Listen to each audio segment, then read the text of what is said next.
Bro ஃப்ரெண்ட்ஸோட trip போறேன், அங்க நல்லா பாட்டு கேட்டு என்ஜாய் பண்ண ப்ளூடூத் ஸ்பீக்கர் சொல்லுங்க. சொல்லிடலாமே.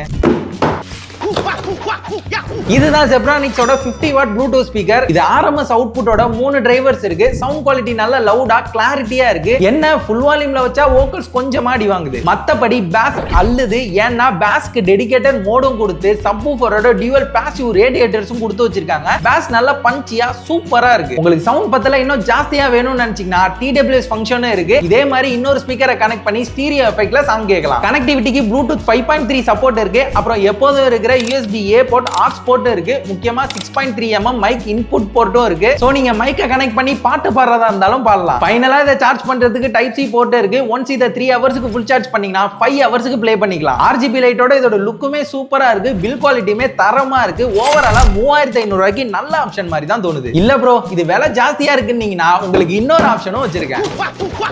இது ஜெப்ரானிக்ஸோட Soundfeast 110. இது 14 வாட்ஸ் RMS அவுட்புட் ஸ்பீக்கர். இதுலயுமே சவுண்ட் குவாலிட்டி நல்ல கிளாரிட்டியா லவுடா இருக்கு. முக்கியமா இதுல ஃபுல் வால்யூம்ல வைக்கும்போது எந்த ஒரு இரைச்சலும் இல்ல. ஆனா பேஸ் அதுல இருக்கிற மாதிரி இதுல இருக்காது. இதோட மெயின் பார்ட் இன்டகிரேட்டட் கண்ட்ரோல்ஸோட ப்ளூடூத் மைக் கொடுத்திருக்காங்க. வெக்கேஷன் டைம்ல கரோக்கி போட்டு பாட்டு பாடி ஃபன் பண்ணலாம். அப்புறம் இதுலயுமே RGB லைட் இருக்கு. கனெக்டிவிட்டிக்கு ப்ளூடூத் 5.4 சப்போர்ட்டோட USB-A SD card slot AUX port இருக்கு. சார்ஜ் பண்ண டைப் C போர்ட் இருக்கு. ஒன்ஸ் இத ஃபுல் சார்ஜ் பண்ணீங்கன்னா 6 ஹவர்ஸ் வரைக்கும் ப்ளே பண்ணிக்கலாம். இந்த ரெண்டு ப்ராடக்ட்ஸையும் வாங்கணும்னு நினைச்சீங்கன்னா லிங்க் பயோலயும் வியூ ப்ராடக்ட்ஸ்லயும் இருக்கு. அப்படி இல்லனா D4 கமெண்ட் பண்ணுங்க. டைரக்டா உங்க DMK சென்ட் பண்றேன்.